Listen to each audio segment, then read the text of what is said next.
everybody. Welcome to Respawn Volume 10. I'm Colby.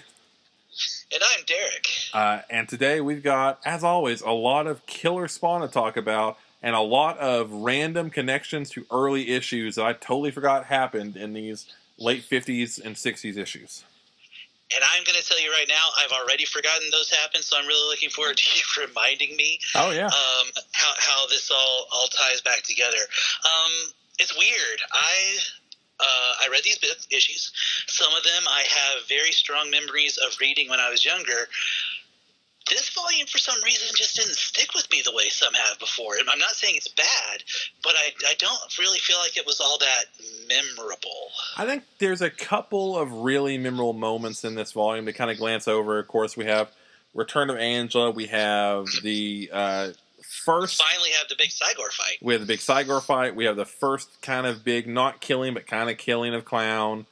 We have a few big moments between like Spawn and Cyan and Spawn and Granny that are, for me, always stuck out. But inside of that, it's a lot of paying off these random threads from the past and starting to build towards the future again. I will say, you know, we're getting 50 plus and over 60 issues in, and we have still got the point where the path is still going forward, and we have yet to really hit a big break. That's true. That is absolutely true. And before we dive into the issues again, I feel like every once in a while I do want to call out the clipping from the Spawn letters page that they include in these Origins volumes, because I feel like there's almost a Rosetta Stone to understanding McFarlane, at least as far as McFarlane's image of himself and his ego, neither of which are bad things. But the Todd McFarlane quote from the Spawn issue 60's letters page says, for example, but by determining what you want and going for it, you seize control of yourself. Now, within that context, each individual has to be realistic about what they're capable of doing. You need to determine whether you think you have a reasonable shot at breaking into this industry, and depending on your answer, how much time and effort you want to put towards that goal. I can't personally motivate you. All I can be is an example of someone who is up against a lot of the same obstacles that you did and persevered anyway. There's a lot that almost feels like I said, like a Rosetta Stone, like a key to figuring out who Todd McFarlane is. And again, there's a lot of ego there, but I don't think it's necessarily that's not necessarily a bad thing. It's a dude who absolutely, again, kind of going back to that documentary I still haven't watched, Like Hell I Can't. That's literally his attitude. He, fuck you, you can lick my whole asshole. I'm going to do this my way. And it almost burned him a few times. He's had some lawsuits that were definitely not great. He spent some money he probably shouldn't have on some infamous balls. But again, we're talking about a series that has now become the longest running independent comic on the market, because he has that attitude. You can't fault the guy, Well, and kind of what we were just talking off mic about, these people who are relentless in following their passions, and he's up there with, we were talking about Chris Jericho, Joe Rogan, Billy Corgan's another guy who, Pumpkins just announced they have like 3 albums and a sequel to Melancholy and Machina coming out. It's like 33 tracks. It's all pretty much people like that who just, no matter what's going on, they have these ideas, they're going for them, whether you love them or hate them, they're going to go for their goal. As the person that I am, I have to admit, I have to point out, 2 of the 3 people you talked about are either conservative icons or notably crazy. So maybe that's a part of it as well. Having having a certain mental capacity. Well, I think to continue with that. Please go ahead. That's a different argument, because I would almost argue that certain people have been more co-opted than maybe their own beliefs, but that's definitely a discussion that could be had possibly on Blah Blah. Not here. Because that's fair. But Billy Corgan's crazy. And I say that as a huge Billy Corgan fan. Oh no, same thing. Billy, I think much like McFarlane, I think everyone who gets to a certain creative point has that crazy spark and has that craziness in them. Mm-hmm. And when you are having to go towards that goal for so long, and you are hitting those goals too, there does become a point where you reach a bridge of, am I crazy? Because I'm getting my shit done, so it doesn't matter. Right. And I think McFarlane definitely kind of falls into that same road map too, where for a long time people hated him, people loved him, people think he's a crazy person, people think he's a madman. Oh, he spent literal years being kind of like almost an outcast in the industry, leading up to issue 300 when his popularity exploded once again. And I really do feel like a lesser man, a lesser creative may have, tried to bow out before then. I mean, there are rumors abound that there were certain issues of Spawn that maybe he had a family member over ordering for a certain store just to keep the comic in a viable print state. I can't speak to those rumors, of course. I can't tell you what I don't know what to feel about him. I don't necessarily think it's true, but there was industry talk that McFarlane was out for a long time. Well, it kind of this podcast is proof positive that he's not. Interestingly enough, going back to people we just talked about, they've all had those same states. So there definitely is this weird map that people have followed of being completely counted out, even though they have a level of success that very few people have ever reached to. And it's this weird thing where people always want to point to someone at their lowest or the worst example of someone and always hold them to that standard, or always compare them to someone at that standard, where they forget that McFarlane, what he has done, again, the fact that we're talking about him right now, what he has done over his career is something that I think more people do need to stand up and kind of, not necessarily applaud, but really study how it happened, acknowledge how it happened, because in a world where right now we are trying to viably find ways to make sure comic books go into the future and survive, this is a man who has taken an idea from his head, made a company and a comic that have now thrived and redefined comics over and over again. Because even his company Image had the same thing. There's a dark period Image where people said, this is it, it's the end of Image, they had a good run, it's over. And then they came back and made stuff just as big, if not bigger than anything they've done before. Arguably, the lasting cultural effect of things they would make later, whether it be Walking Dead or Saga or other things, would end up being... I was going to say, with the exception of Walking Dead, for a good long time, Image was kind of, thought to be on the outs, and then Saga came along. Yeah, and now You're exactly right. They are so firmly the number 3 company that no one even talks... When you talk about independent companies or independent artists, very few people even mention Image anymore because they are so firmly the third brand, essentially. Mm-hmm. And that's the third leg of the table, for sure. And for that reason alone, I think people need to recognize McFarlane. And these are good issues, because even though we mentioned nothing like drastically major in the sense of everything Spawn and the best books ever, however, the quality in these books, surrounding people where, these are some of the only issues, not the only issues, some of the first issues where Greg Capullo is fully on art. McFarlane is not helping him at all. Tony Daniel's not helping at all. Danny Mickey's doing some bonus inks that McFarlane's not doing, but this is 100% Greg Capullo on art. This is McFarlane doing some of the inkings and doing all of the story. And for one, you can tell because the artwork throughout this issue is phenomenal. Throughout all these issues are phenomenal. I feel like Greg Capullo's leveled up. Yeah, which is crazy to say because he started at such an incredible level. I remember when he first came on the book, and I were both like, "Holy shit! I don't remember him being this good." Yeah. I feel like he's taken another step even beyond that. Being able to consistently put out these issues on a, if I remember correctly, a fairly monthly basis. Yeah, I mean they're incredible. The artwork is consistently incredible.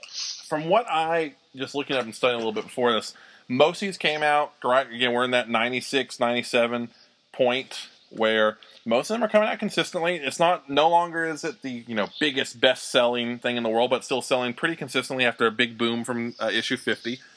Right. It's got new fans. It's got old fans coming back. It's still doing a lot. It's still doing very respectable numbers, and still one of the top selling books there is. This is also where you have, in the grander sphere of Marvel and DC in the comics world, you are starting to get kind of the edges of the bubble are starting to cave in, and what writing's on the wall more and more around 97 to 98. I want to say, if we're talking Marvel, I feel like we are either in the middle of or just heading towards the back end of the Clone Saga. I feel like we've got Ben Reilly as Spider-Man right now. The Avengers all have pouches. we're kind of heading up towards Onslaught, which is debatable as far as quality goes, but it was definitely a nadir for Marvel.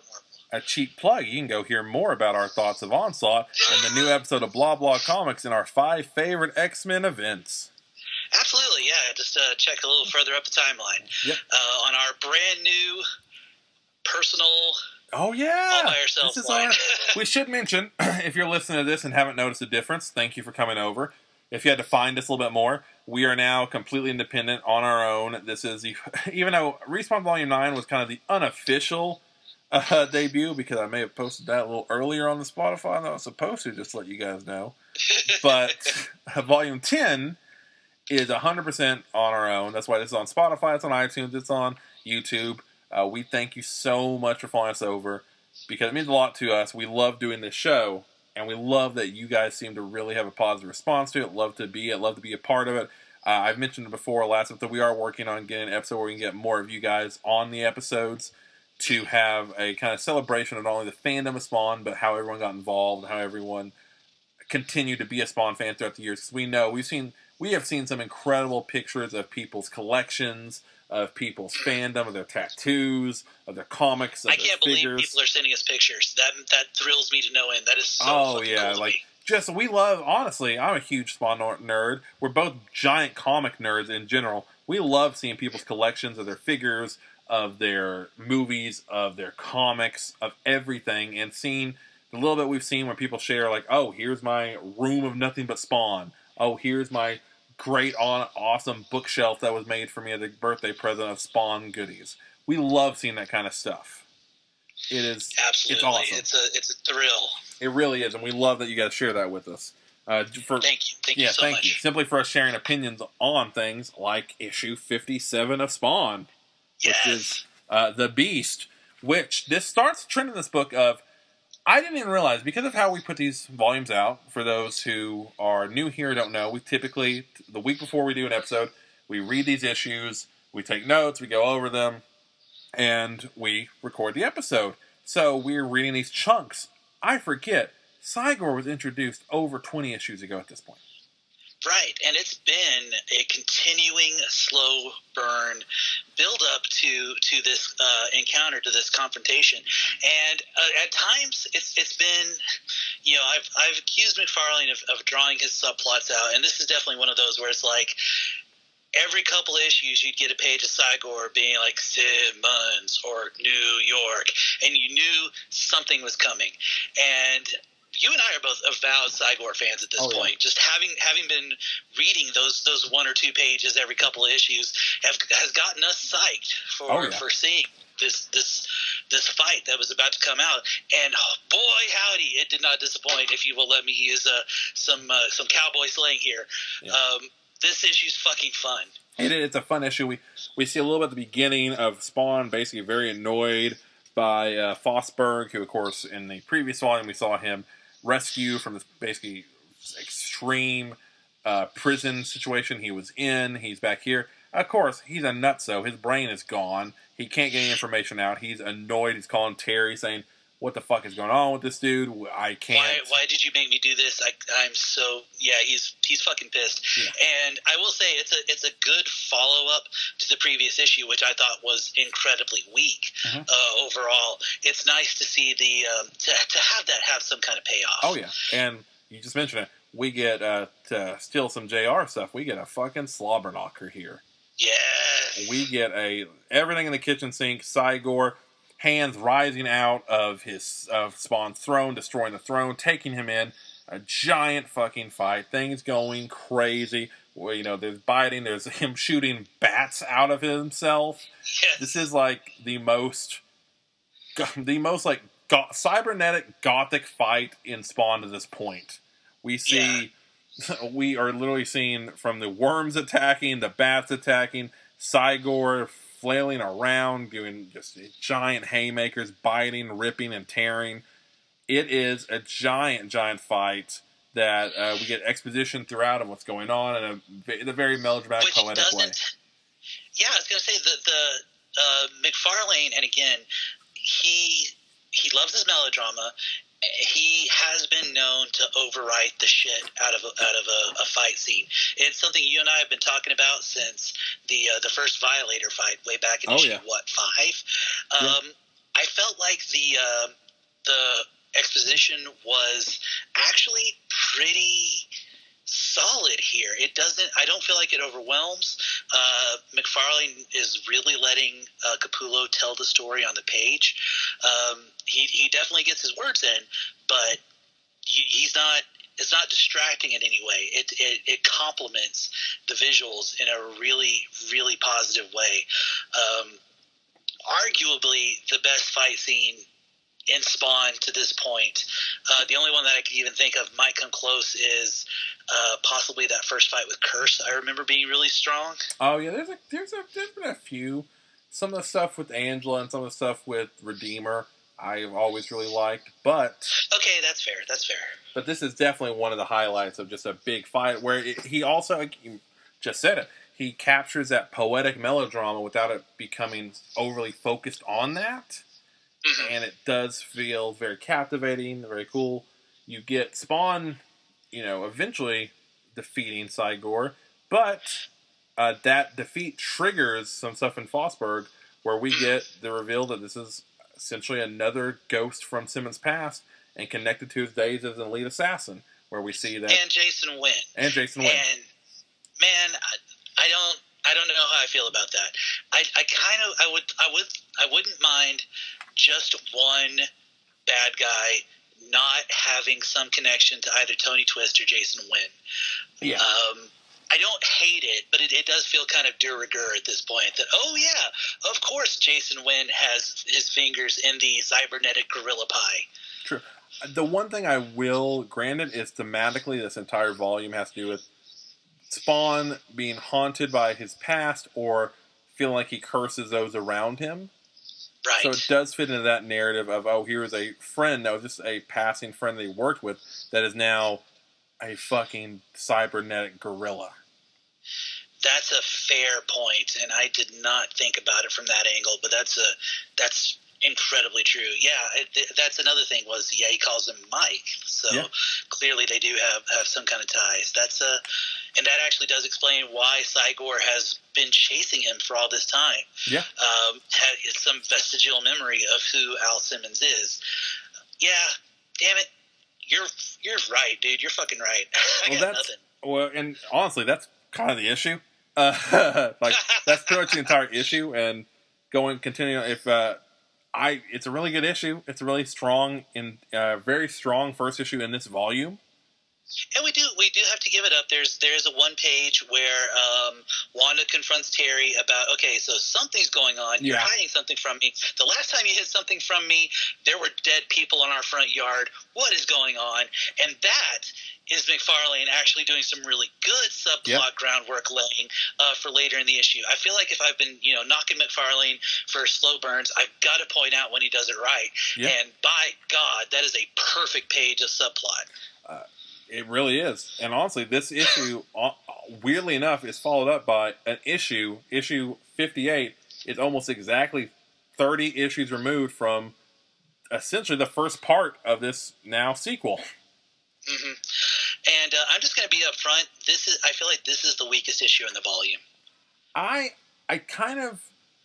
Again, issue 29 is one of my favorite issues in early Spawn. This is a weird one because I do appreciate, because we mentioned at the time when we read it, of, oh man, Spawn just fucked up these kids' lives and that's it. I definitely appreciate Spawn having to deal with the ramifications of what he did.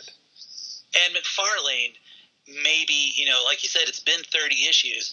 Maybe McFarlane had a change of heart and having that idea of, well, I left that in a bad place. I should go back to that. Kind of. Okay, so for people who don't know what we're talking about, issue 58 goes back to the two children who were being abused by their father. Spawn crashed their home essentially after his big fight with in the Angela miniseries.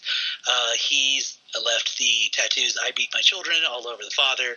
The older of the two brothers had to kill their dad to save himself. Yes, save his little brother. Yeah, this picks up almost for them, we learned their backstory of after that happened, they got sent to this foster care thing where the brother lit the house on fire. They say it's accidental. Who knows? They end up at a juvenile camp. They escape the juvenile detention center, and they're going to New York to find Spawn. So you have Eddie and what's the other kid's name? I can't believe Andy. Yeah, Eddie and Andy. They're going there to New York to find Spawn. They essentially they get there. They're pretty quickly get involved with a drug dealer and a just overall bad dude named Snake, who's using the elder brother to deliver packages for him and different things while they're looking for Spawn. He's a courier. Yeah. He's getting out there trying to make some money, and it has this moment where they eventually do find Spawn. They are confronting him like, hey, this is what happened, and Spawn at first being very, it's not my problem, get away from me. Being, honestly, maybe a little overly cold, I would say. Yeah. For sure. Which is, at least at this point, it's completely within character for Spawn. Because he's done it to Bobby, he does it to Cagliostro on a regular basis. If there's any characterization of Al Simmons at this point, it's if you are not my former wife or her child or the grandmother I related to, fuck you, go away. Yeah. At least initially. Spawn wants him to go fuck off. The little brother stays with Spawn, but the older one goes back to this horrible drug dealer. But the drug dealer, of course, his entire system is fucked up by Spawn. So he tricks the older brother to go take him back, gets in a fight. The younger brother gets shot, and the older brother accidentally kills again and kills the drug dealer, not entirely on purpose. And Spawn leaves him arguably even more broken with now the younger brother with the gunshot wound that didn't kill him, but grazed him, but his arm's in a sling. And the older brother has now killed 2 people at the age of 14. Yeah. And there's a great... The drug dealer is now a part of Spawn's throne. Yeah. There's a great... The freshest corpse. The freshest corpse. There is a great little line, it's a melodrama of Spawn talking about, how everyone he... And it's carried over next issue of everyone he touches is tainted and cursed. And it is an intriguing little subplot going on that's building between the last issue and now this issue. You do have, Spawn wrestling with other things going on in his life in the issue. One thing about this volume, no Sam and Twitch. Yes, yeah. That was kind of surprising to me. And it didn't really occur to me until shortly before we started recording. I was like, we have nothing to talk about with Sam and Twitch this time. No. Which is weird. And then, again, to revisit these 2 children and to just heap more misery on them it was a hard issue to read, man. Especially, and I gained a lot of respect and appreciation for issue 29 reading it with you, this read through. To revisit these characters and to just heap shit on them. Yeah. And to heap shit on them in such a formulaic way. I hate to say it, but of course it's a drug dealer. Of course the older brother gets involved, making money, doesn't want to stop because the money's good. The younger brother gets shot. I mean, it's so de rigueur. I will say the brother getting shot, even rereading it, still hit me. Like, oh, it got me.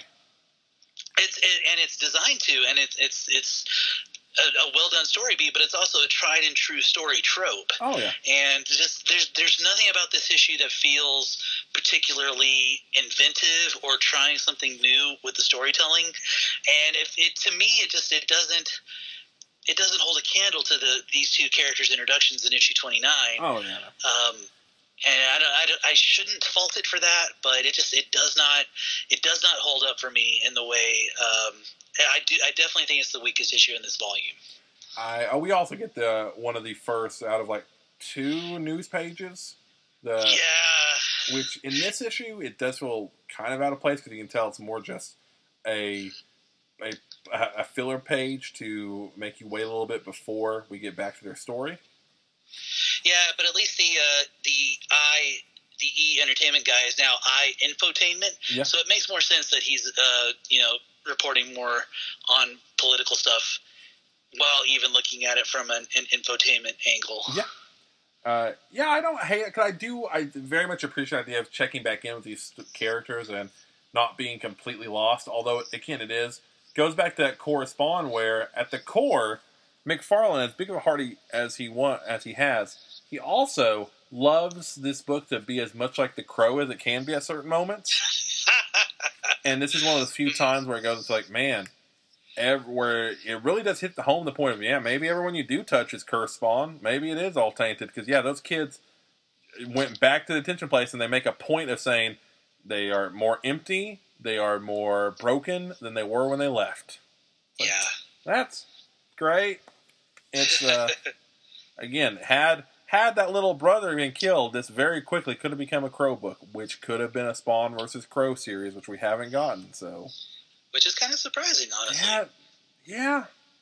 That's knowing what some of the directions Crow has gone for some of the miniseries stuff. I would be 100% okay if we get Crow versus Spawn. That would actually sounds hella fun, to be honest. That's a different podcast, but if I will gladly write that and gladly I will draw stick figures if I have to make that happen. I'll do that. Yeah, that's again a lot of the issues are kind of quicker ones. Then that's pretty much 58. 59 is kind of the meat and potatoes of this volume. It is the absolutely. big issue. It is Vanished. You have the beginning of the issue kind of starts off with this very neat juxtaposition between the life of Terry and Wanda and Cyan versus the life of Al today, where you see just the anger, anxiety, hatred, and negativity that Spawn is living with versus kind of the troublesome world they're living in, but they still have this family that still has each other. It's still growing and coming together. You also have Spawn just losing. He's lost all patience. He's extremely haunted by the decisions happened and by what's happening. There's that great line where he confronts Terry and he mentions last issue where it talks about I can't remember the exact verbiage, but something like you don't hurt everyone you're around. You're not haunted, and it's something along the lines of there are 2 boys in a detention center in Florida now that would beg to differ. Yeah, and it's like, so at least to quote it, Terry says, "You back off, Al. This has nothing to do with Wanda. I'm pushing as hard as I can. We just need to be a little more patient." And Spawn says, "No, sorry, that's actually a different panel." Terry says, "You don't know what you're talking about." Spawn says, "Don't I? Till I to a couple of kids I met. One has a bullet hole in him. The other is a murderer." Yeah, which at least their suffering is remembered in the series. Mm-hmm. Yes, and again, that shows at least some level of guilt in Al and Spawn, that he constantly tries to compartmentalize and block and put away, but it's still there. And again, that's even on the first page. It talks about his guilt and how he deals with it. Guilt, the inner voice we ignore at our peril, voice which for some leads to the creation of a personal hell. It's just feeding that evil and sadness that is such a part of him, and that the worms that come up later, which are being used to keep Cygor sedated, are such a part of, and something that he's coming to rely on more and more, which Cogliostro rightfully points out is fucked up. Yeah, no, it's one of those things where I do really like the story, this overall story of that has been built a long time, that Spawn is again getting more and more uneasy and waiting, not even caring about figuring out what's going on, and now just getting more and more pissed off, but also feeling very haunted and very overwhelmed with regret for every time he's tried to help people, it keeps on backfiring. He keeps on hurting people. He tries to ignore people, it backfires. Yeah. He hurts people, it backfires. Nothing he does comes to the conclusion that he wants. Yeah. Which You're is absolutely right. Which is then kind of put underlined where you have Wanda and Cyan having a really cute thing where they're just coloring pictures together. The phone rings. You see them spending the day together. Yeah. They have lunch. They go to the grocery store. It's very much a mommy and me day out, and it's delightful. And it really does feel like, honestly, something McFarlane probably drew from real life with his own wife and daughter. Yeah. And it's really touching and beautiful and incredibly well handled. It is, and then she answers this phone call. Cyan's missing. Cyan's mission goes to her room. She sees what appears to be Spawn with her daughter, and next thing she knows, she believes that Spawn has kidnapped Cyan, and the police start a manhunt for him. Mm-hmm. And we see, again, Spawn's just descent into more and more and more madness.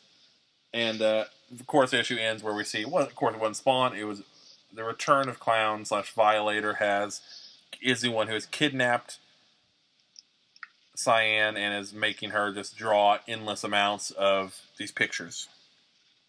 Yeah, keeping her awake, not giving her food or water, just making her draw pictures and pictures and pictures. And at this point, if I remember correctly, Spawn doesn't actually realize she's been kidnapped. He's arming himself to go after Wynn. He's taking another shot at Wynn and then Chapel, regardless of the case that Terry's trying to build. Yeah. His impatience and again his ego, which maybe that's another theme of this volume, because we started out talking about McFarlane's entirely justified ego, and we're having to deal with Al Simmons' not entirely justified ego, almost leading to the death of Cyan here. Yeah. Because he's not, as Cagliostro so often calls him out on, he's not paying attention to the big picture. He's just jumping from one source of anger and pain to another without trying to, collaborate it or put it together or solve the puzzle, as it were. He's got an ally who's trying to help him. Terry is doing his damned best to help him, and he refuses to see that and refuses to work with that because of his own petty jealousies and, again, his own ego. Yeah, and this issue, we'll probably talk just with both of them because she bleeds right into the next. And you get, going back to your point, Spawn he sees the cops coming, he's about to go down and just start murdering cops. And Cog has to stop him and go, figure out why you are willing to kill them before you kill them. Figure out what they are trying to do.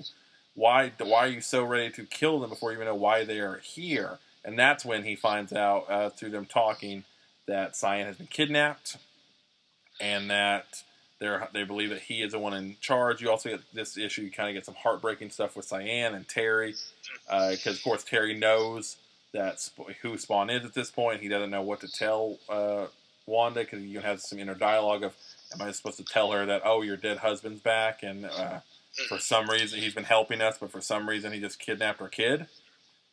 You have all of this going on and ruminating, while in the background you then have Wynn figuring out that Terry, something's up with Terry, and kind of making the connection that, oh, that's probably our leak.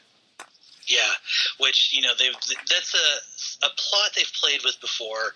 I feel like we're going to keep going back to this because there's really not much you can do with Terry and Wynn beyond, is he betraying me? Oh, he's betraying me. Oh, I have evidence he's betraying me.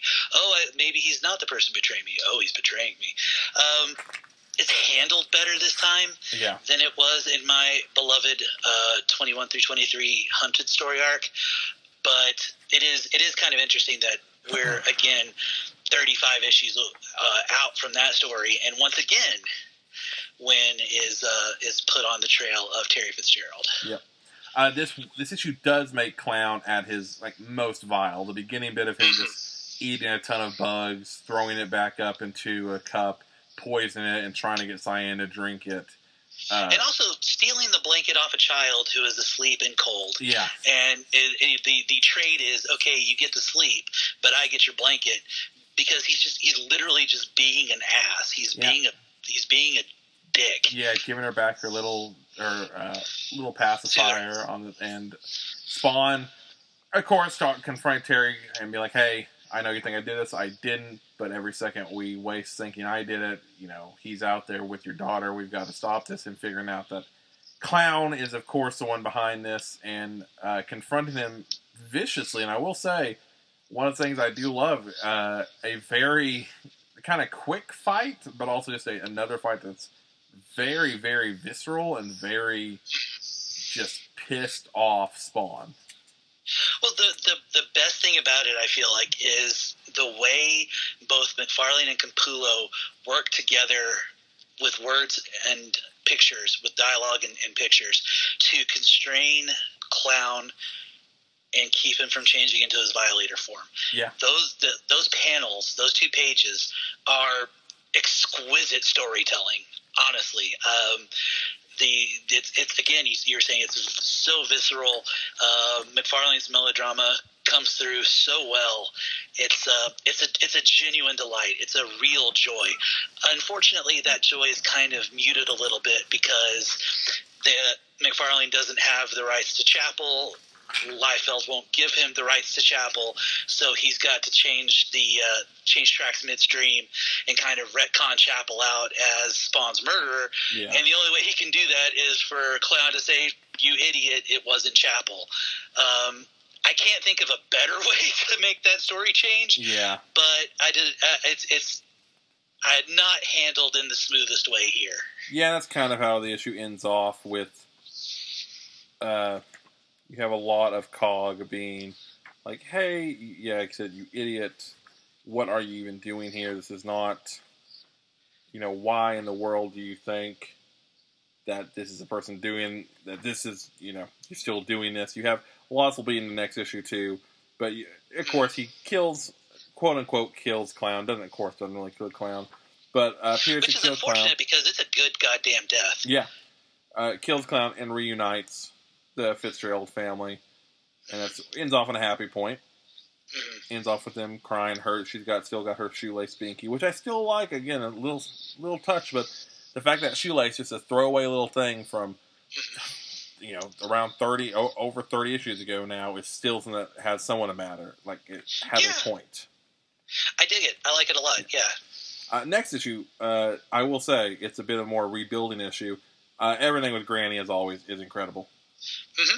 Yeah, it's kind of uncanny how continuously these two, watching Al and Granny bounce off of each other, always works. Yeah. And I don't know what the secret is, but if McFarlane just wanted to do a Granny miniseries where it was just like we get to see her kind of piddle farting throughout her day, and then you get 5 to 7 pages of Al showing up and having a conversation, and we get the entire thing from Granny's point of view as opposed to seeing what Spawn is going through, and he just comes up and like keeps coming up for advice for situations that we don't actually see. I think that could be a lot of fun because he captures her and their relationship so well and so cleanly. I love it so much. I completely agree. I think this issue is most of what we talked about. It's Granny and also him being like, hey, Chapel had nothing to do with this, you idiot. You don't even know what's going on. That's most of the issue.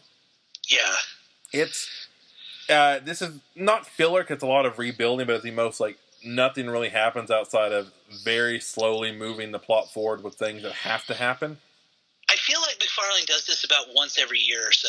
Yeah. He has to do an issue where Spawn sits and ruminates, and McFarlane kind of plays catch up for himself and his audience. Yeah.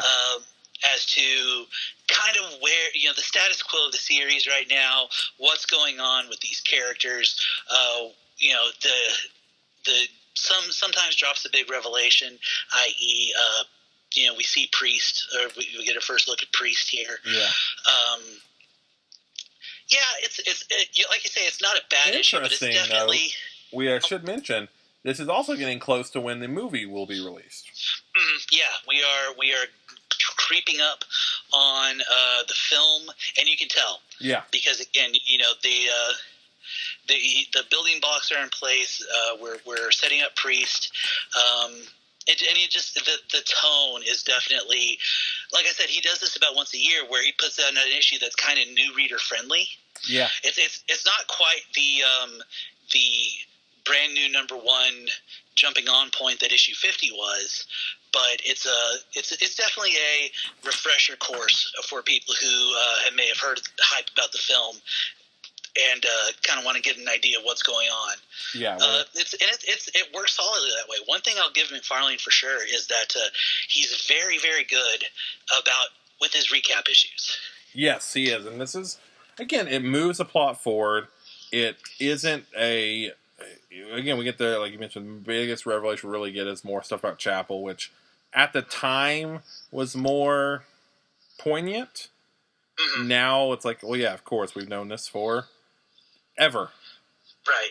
And again, it's also, it feels more than a little cynical. It's definitely Rob won't let me play with his toys. Well, fuck you. I don't need his toys. I've got my own. But also, you can't blame him because, again, he's got a movie coming out.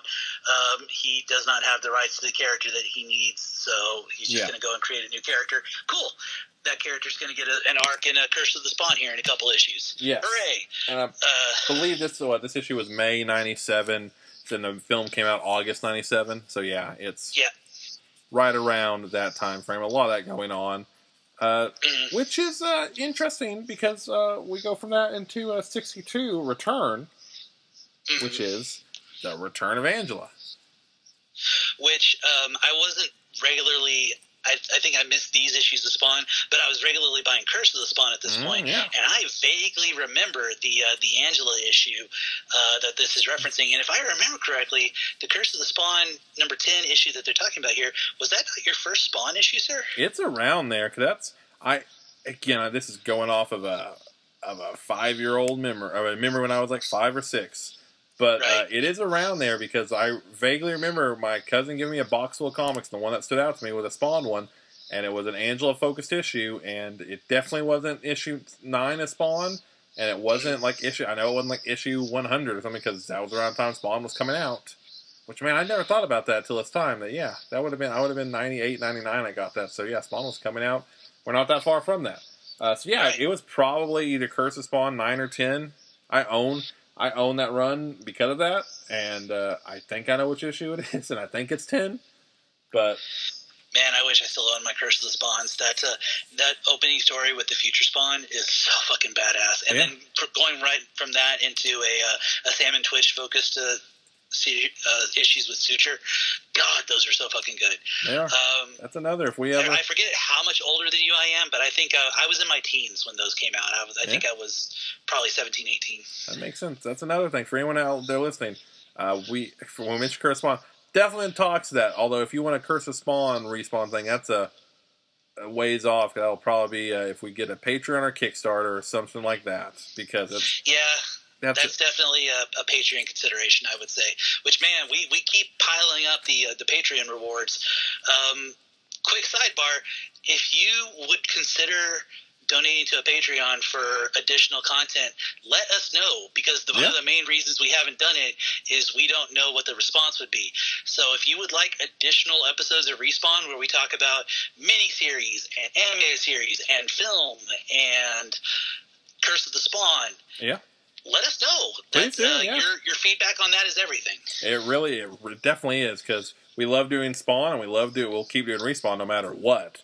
But it just takes a lot of time to research and to read everything. So we'd have to find the time management and money management to do all that.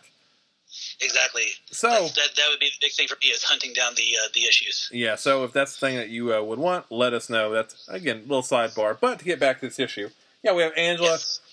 It's so weird because Angela, one of my all-time favorite comic characters. It is fucking bizarre that she debuts in issue 9.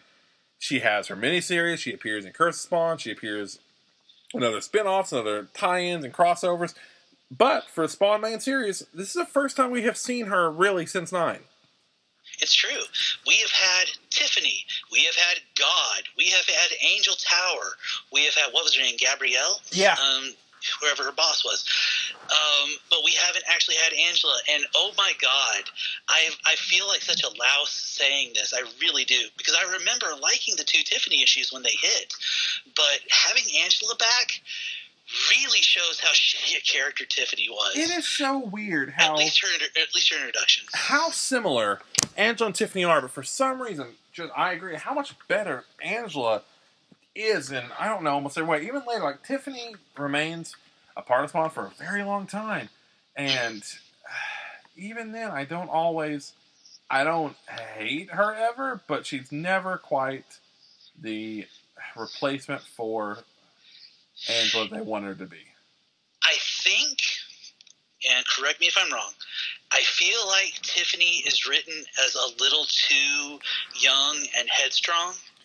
in a way that Angela feels like she's earned her cockiness, whereas Tiffany is like, this is my first Spawn hunt, and I'm a badass. And it's just that kind of attitude is just like an immediate, like, more of a turnoff, I feel like.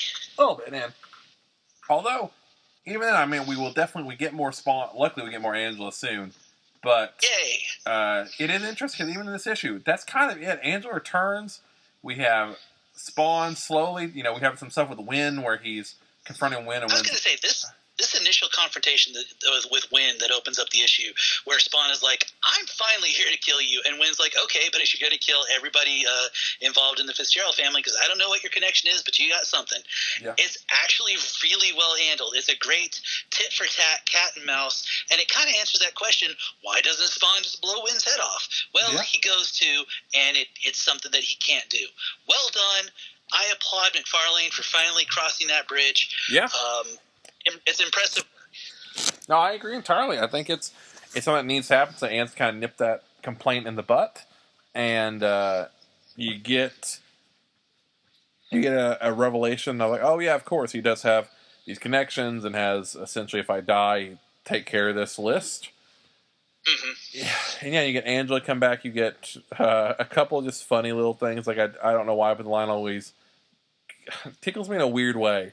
Where she first confronts Spawn again, and it's, I'll tell your cake to step down. My ribbons aren't in the mood today, or some shit like that.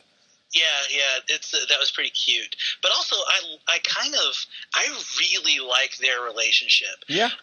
Because they're basically at this point they've broken the sexual tension by actually having sex. They haven't seen each other in a bit. They're literally warriors for different sides of the spectrum. I mean, it's a Confederate versus a gray coat soldier or blue coat soldier, Union soldier. They're literally on different sides, and their conversation is like, "What's this about? I thought maybe you could tell me. I was half a galaxy away a few minutes ago." Yeah. What and there's the chattiness, the familiarity between these two is actually pretty welcome. It's again, for the first time in this volume, Spawn's not like, "Leave me alone, fuck off, get out of here." He's like, "Okay, you're here. What is happening?" Yeah. It's a different relationship than he has with so many characters, and it's honestly refreshing as fuck. It is, and it's another thing where you have this cast of characters that are slowly growing, and the different types of relationships they build is very interesting, and including the final page twist, which I will say, this is a cliffhanger for a volume that actually feels like a decent volume cliffhanger, which I know these weren't made for that, but this feels like a good one. Where the final reveal of what's going on, things are getting weirder and weirder. We have Spawn save this homeless man because after he confronts Angela, he leaves and he basically says he feels very drunk. Is essentially what he does. He's uneasy. He's wobbly. He goes to sit down. This homeless person he saves from these jerks, he follows him back. He's talking to him. And the guy drops what he's working on. And he's shocked after he lights his fire. And he's like, "What? Your face?" And he cuts to like, it's there again. And it's Al Simmons' normal face is there. Yeah.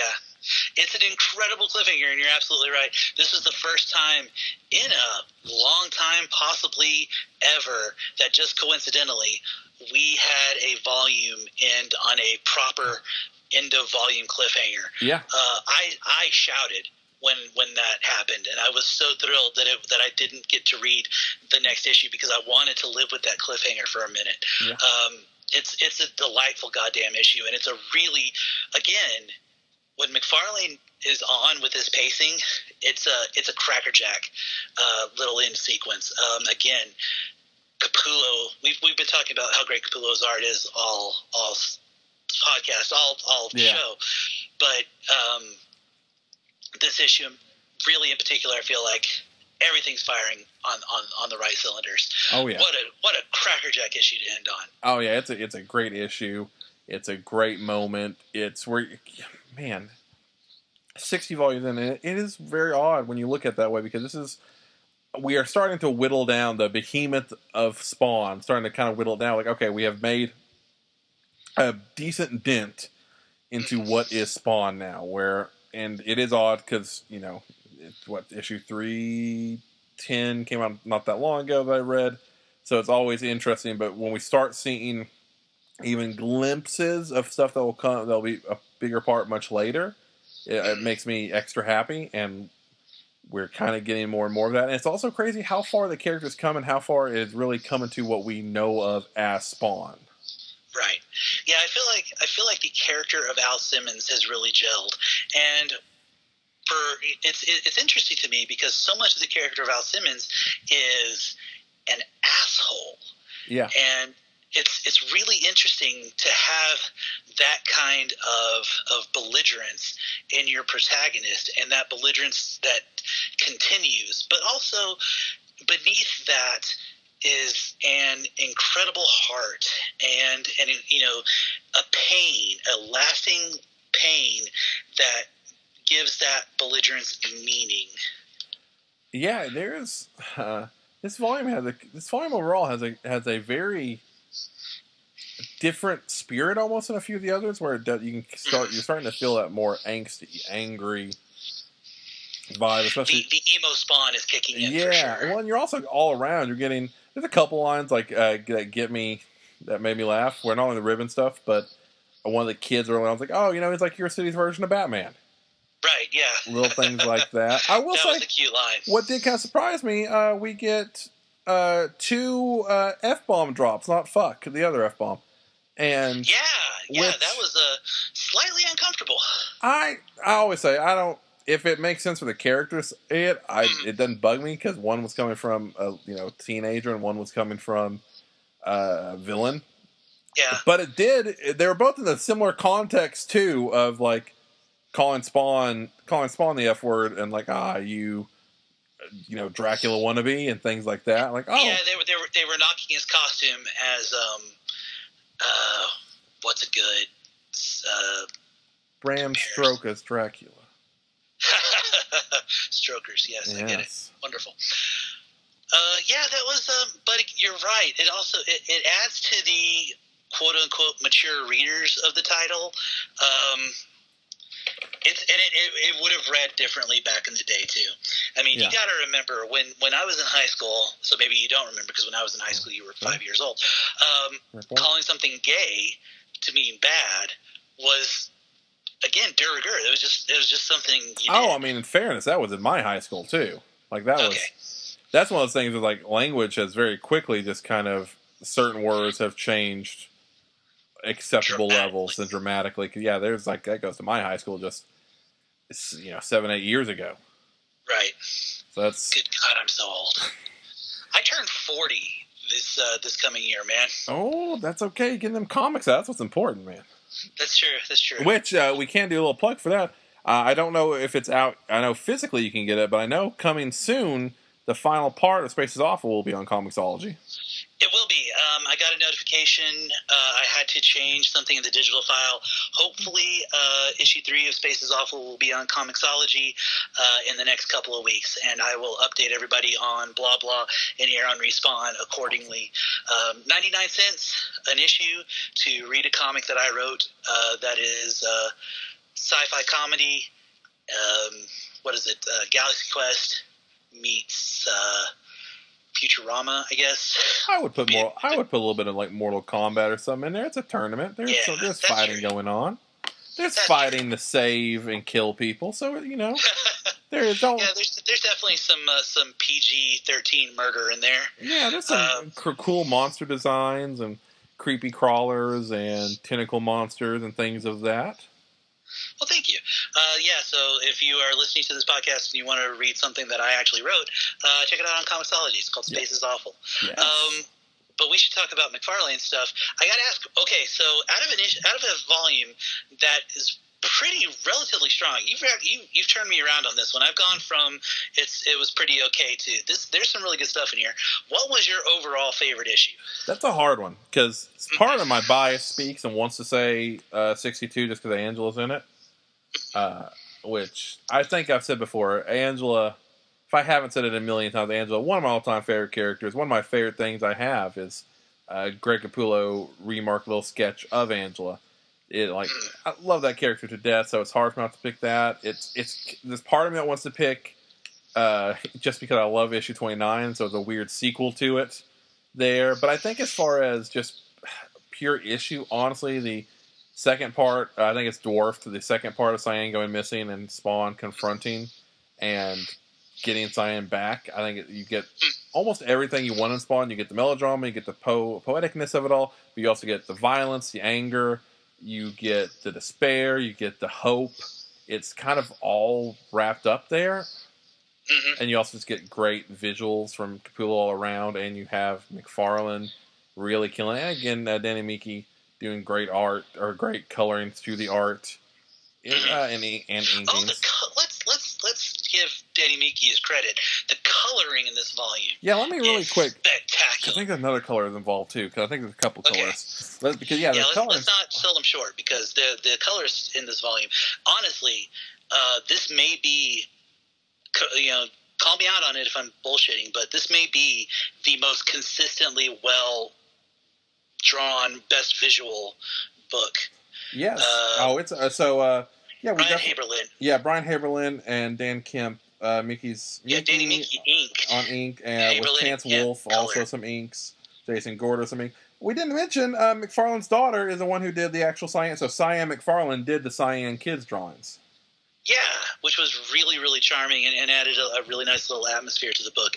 Yeah, I really feel like this is probably the best looking volume from start to finish, up to, top to bottom. Oh yeah. Lettering, coloring, inking. This volume is fucking gorgeous.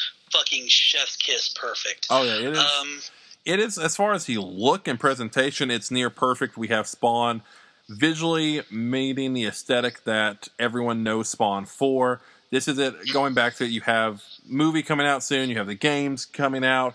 You have the animated series is not that far, so it's definitely in talks development. You have the toys that are coming out. This is the Empire of Spawn is starting to really build on top of those foundational blocks that he put down a few years ago. The world of Spawn is blowing up and getting bigger in very many different avenues, even though the comics bubble is shrinking and about to burst when these issues, especially the final one, are coming out. Spawn's on a sure foot that most people at this time are not. Absolutely. And I gotta say, Capullo has reeled back his children's eyes just tiny bit. His children look a little bit more like human now, in a way that, again, I feel like, I said at the top of the podcast, Capullo leveled up with this volume. Oh yeah. His pencils just tremendous. My favorite issue, I gotta say, you picked a good one. That was one that was under strong consideration for me, because that clown fight is spectacular, and that is one of the issues I do remember reading when I was a kid, because I remember that clown fight. But I've got to give it to issue 62, man. Sure. Again, that confrontation between Spawn and Wynn that kicks it off, the different attitude Spawn has towards Angela as opposed to so many other people that he's had the confrontation with, that brilliant Brian K. Vaughan on Why the Last Man level cliffhanger of that issue. Yeah. That issue just fires on all cylinders, dude. It's one of the most subtle, best cliffhangers, because that's kind of the art to a cliffhanger when it comes to the end of a volume. Because the end of an issue, of course, you want that, like, is he dead? Is he alive? What happened? But you don't really want the end of a volume because it's a long wait. But that perfect of that weird cliffhanger of, oh no, what's going on? Like, what does this mean even? That is such a hard thing to pull off, and to have that happen here. And again, have that happen 62 issues in, where we've seen so much. And it's one of those things, if we ever get to ask McFarlane questions, or ever get an interview with the man, one of my things I would love to know the most really is, honestly, what parts of Spawn did he have imagined early on? Like, what parts later on, when we get to 60 issues, was there ever an idea for, okay, how to get, what to do with Angela, what to do with his face? Was his face always supposed to come back, or was this a thing, just here where he's like, oh, this will be a fun thing? Finding it in the writing, yeah. Yeah, like, I'm very curious, because shit like that, it's such a perfect, natural fit, where I can see that being an idea of, when you're writing a comic early on, and be like, okay, well, eventually we'll, maybe he gets his face back, and we kind of see how that goes. Maybe we take it away again. Maybe we let him keep it. Maybe we do this. Maybe we do that. I would just like to see what is the status quo change. And as the sole owner, creator, proprietor of this series, he can make those dramatic status quo changes and make them stick. I think that's why the cliffhanger is sticking with me so hard, because I don't have enough of a working knowledge of the book, and knowing that McFarlane is that kind of creator who can do these kind of things on his book, it's like, okay, what comes next? I legitimately don't know. There is no reason for Spawn to have a Bernie face again. I know he does because I've seen later issues, but I don't know when and I don't know how.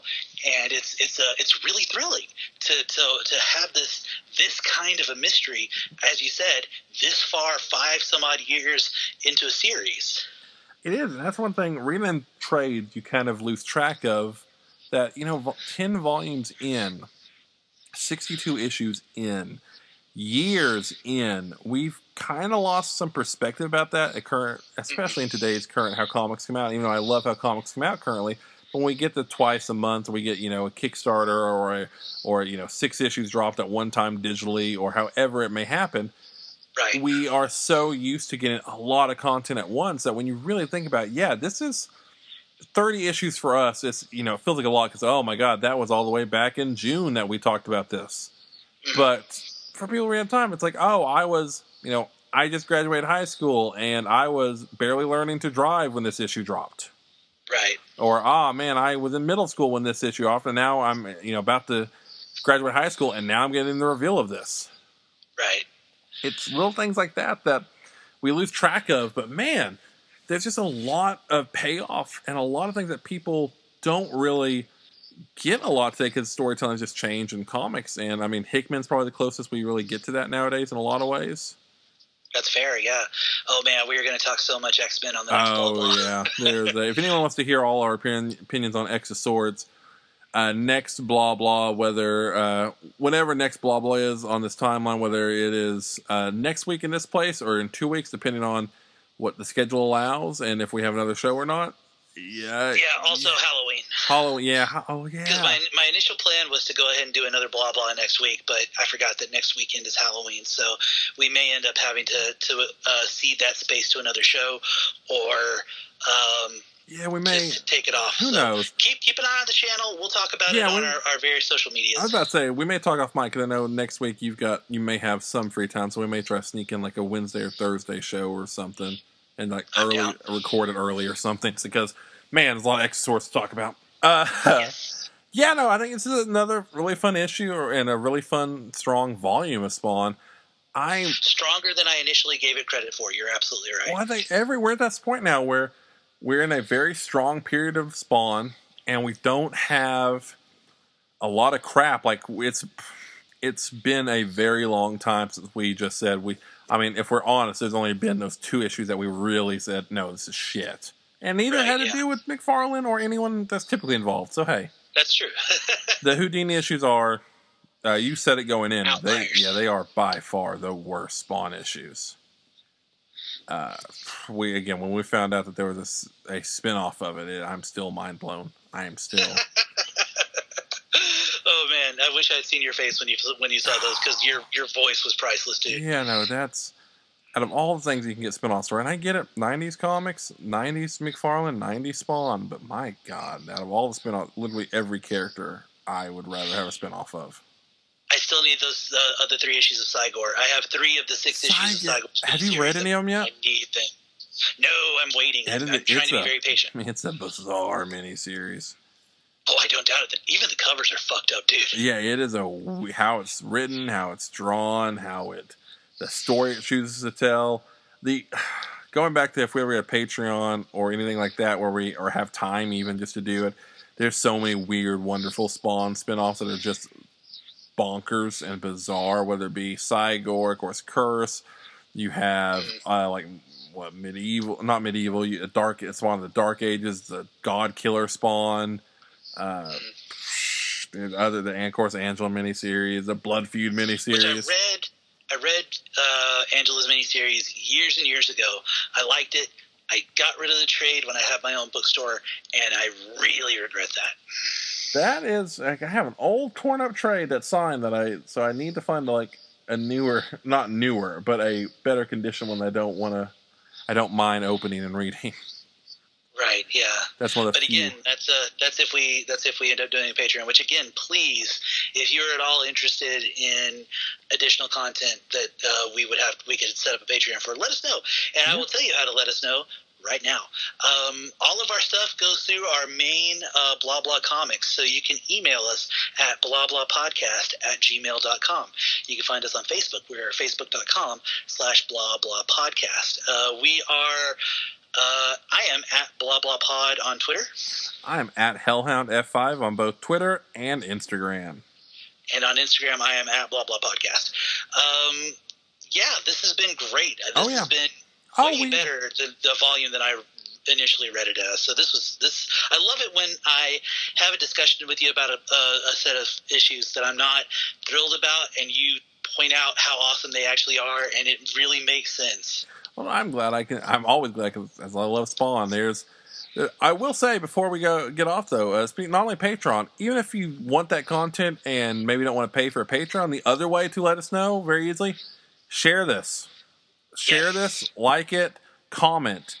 If you want more, the easiest way is beyond Patreon. Because I get it, money's tight right now, and as much as we want to do one right now, but the other way to get us know is if these volumes, which so far you guys have been great at talking to us, liking it, sharing it. The more you like, the more you share. Not only the more you get of this and the faster you get it, but yeah, the more interest there is. Of course, if there's a ton of interest, we will find ways to make other shows about this because there are 100%. A few ones that we love, and when it comes to specifically like Spawn and X-Men for me and Derek, if there are shows you want of those, we can probably do it.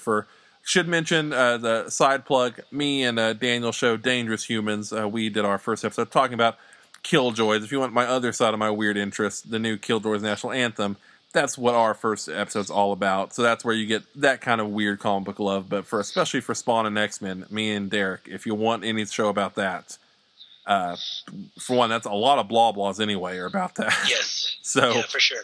Yeah, we are always down to talk more about that. But yeah, share this, like it. Tell us what you thought. Tell us what you thought of this volume. Is it one of your favorites? Is it one of your least favorites? Is it just kind of in the middle? We love to get your feedback, whether it's positive or negative. We love hearing from you guys. You got all our places to check us out and message us. We hope you enjoyed this one because we know that we always have a blast doing these. And we'll be back in a month with another Respawn for sure. We'll be covering Spawn Origins Volume 11. Yes. So we will see you all for that. Thank you so much for listening. Y'all have a great night. Goodbye and good night, everybody.